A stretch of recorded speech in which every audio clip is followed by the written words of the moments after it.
Hello, my name is Colo, and welcome back to another Spice and Wolf episode review.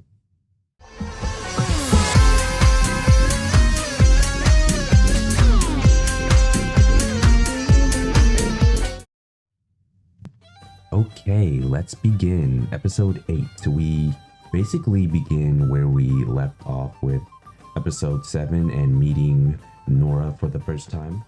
After the opening plays, Lawrence asks Nora to pray for a safe journey. After that, Lawrence tells Nora where he and Holo came from, and Nora asks Lawrence if he can hire her to protect them from wolves because they are on this path where they say wolves roam. And he decides to think about it a little bit. Holo doesn't seem like she cares too much. He goes back to Holo and then he asks her what she thinks of her skills and abilities as a shepherd. Lawrence then tries to reassure Holo that he's not being swayed by her beautiful appearance. And you have this.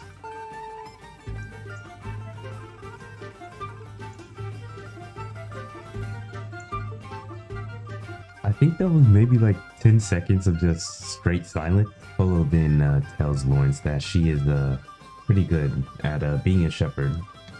And she might get too good, so Holo might want to stop this flower from blooming any further. Lawrence also thinks that if he does hire her, this might open up new business avenues for him. But while talking about all of this, he wasn't really thinking about Holo's appearance and what would happen if Nora found out. Holo does tease him about being so clueless over this matter, but eventually Holo agrees that it's fine to hire her. So then they get to moving and they talk about, Nora talks about some of her past and how she got to know Enoch. Oh, and Nora also wanted to get hired because she just wanted someone to talk to with being around her animals for so long. So then after that, they have to stop early because shepherds have to wake up pretty early. Lawrence suggests Nora changing employers because he thinks she can take on more sheep and that the church might not be the right fit for her. He also reassures her that she can have two jobs at the same time. Lawrence then walks back to the cart with Holo, and he can tell that she's a little angry. Holo teases Lawrence a little bit by saying that Nora didn't even enjoy their little chat.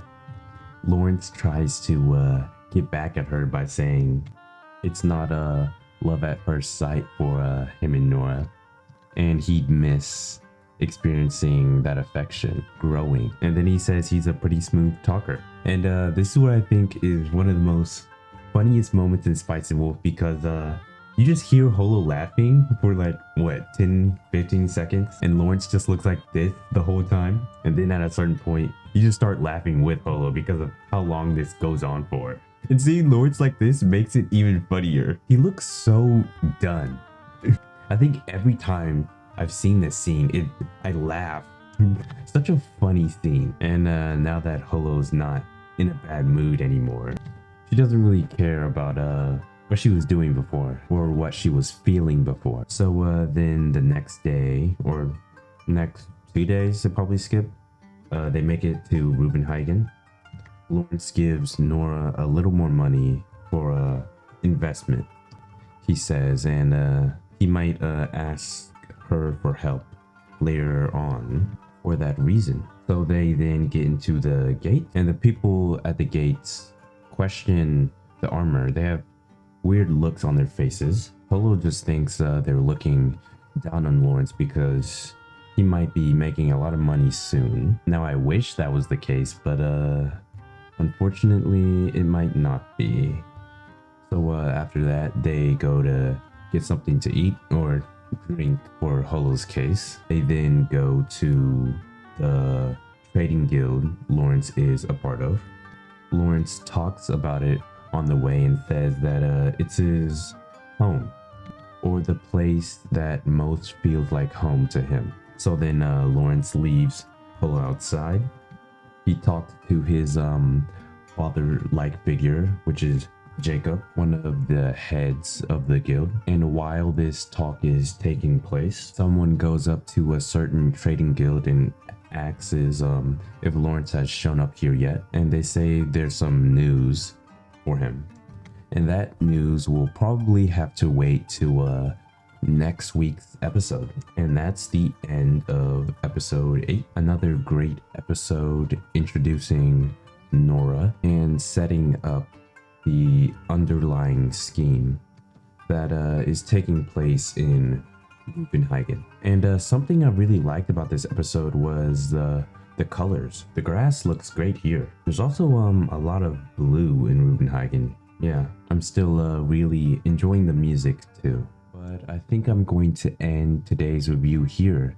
Tune in next week to see what happens next.